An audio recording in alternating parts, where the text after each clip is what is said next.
अब हम बात करते हैं समांतर श्रेणी के पदों के योग की। अभी तक हमने बात करी व्यापक पद की और समांतर श्रेणी में हमने पदों का चयन किया, जो चीजें पदों पर हो सकती थी वो हमने सारी बात कर ली। अब हम बात करें इनके योग की, कि अगर किसी समांतर श्रेणी में जो हमें पद दिए हुए हैं कुल मिलाकर, उन सभी पदों को एक साथ जोड़ के रख दिया जाए। अब हम देखें कि एक श्रेणी हमारे पास है जिसमें कुल मिलाकर 100 पद है, और 100 पदों को एक एक करके जोड़ना हमारे लिए आसान नहीं हो सकता, और इस तरीके का हम निकाल भी नहीं सकते। अगर हमें दिया हुआ है कि 100 पदों का योग ज्ञात करो, तो हम क्या जोड़ने बैठेंगे, हम इसको नहीं कर सकते। तो इसके लिए हमारे पास एक सूत्र होना चाहिए। वो सूत्र क्या है?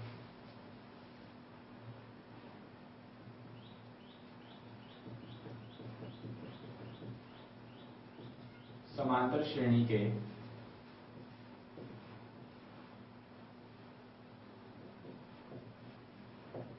पदों का योग। अब समांतर श्रेणी के पदों के योग के लिए जो सूत्र है हमारे पास, वो सूत्र कहता है SN। SN से हम दर्शाते हैं सम ऑफ n टर्म्स, यानी कि समांतर श्रेणी के n पदों का योग।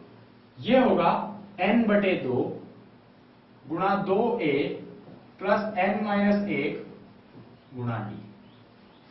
n/2, n का मान हमें पता है, कोई जितने पद हमें निकालने होंगे, n बराबर 20, 25, 30 जो भी दिया हुआ हो n रखेंगे। a हम जानते हैं पहला पद, d हम जानते हैं सार्वंतर, यहां रख देंगे। इसी सूत्र को हम दूसरे तरीके से और लिख सकते हैं कि हम लिखें Sn बराबर n/2, इस 2a को हम लिखते हैं a प्लस n-1 गुणा d। तो ये जो सूत्र है ये हमने पहले भी देखा है, व्यापक पद का सूत्र, और यही व्यापक पद का सूत्र हमें आखिरी पद भी दे देता है। तो हम कह सकते हैं कि ये यहां पर लिख दें आखिरी पद, यानी कि n/2 a प्लस l, यानी l बराबर लास्ट टर्म, यानी कि आखिरी पद।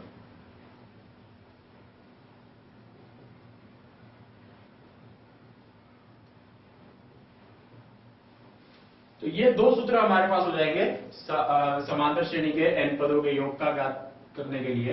पहला Sn बराबर n/2 गुणा 2a प्लस n-1 गुणा d।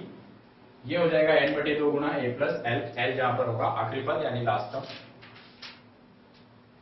अब कहां इस तरह के सूत्रों का इस्तेमाल होता है, वैसे प्रश्न हम देखते हैं।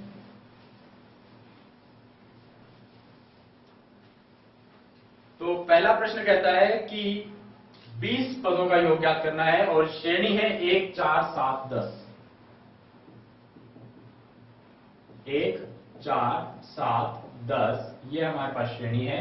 यह कहता है कि 20 पदों का योग ज्ञात करो। हमें 20 पदों का योग निकाल कर लाना है, यानी कि n बराबर है 20। n बराबर 20। इस श्रेणी में देख सकते हैं a बराबर 1, d बराबर 4-1 बराबर 3। सारे मान आ गए, सूत्र में रखते हैं।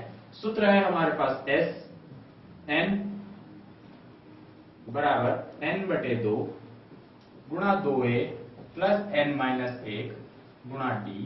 सारे मान रखें, यानी कि S20 बराबर 20/2 गुणा 2, a की जगह पर 1, b की जगह n की जगह पर 20 माइनस 1 गुणा d की जगह पर 3। ये हुआ S20 20/2 यानी कि 10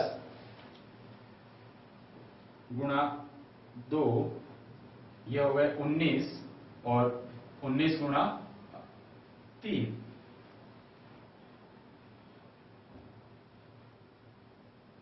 19 गुणा 3 हम कर देते हैं, यानी कि हम 60 माइनस 3 करते हैं, हमारे पास आएगा 57, यानी कि 10 गुणा 59, यानी कि 590।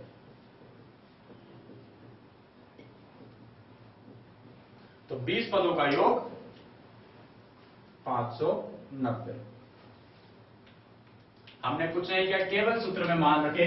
n हमें दिया हुआ था, a d हमें सब कुछ हमारे पास था, सीधा हमने मान रखा, हमारे पास आया 20 पदों का योग बराबर 590।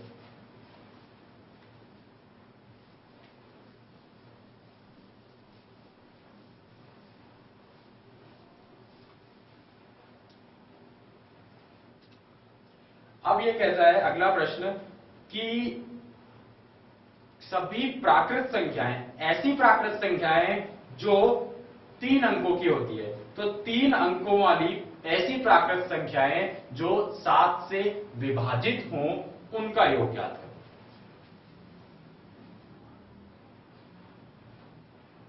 7 से भाज्य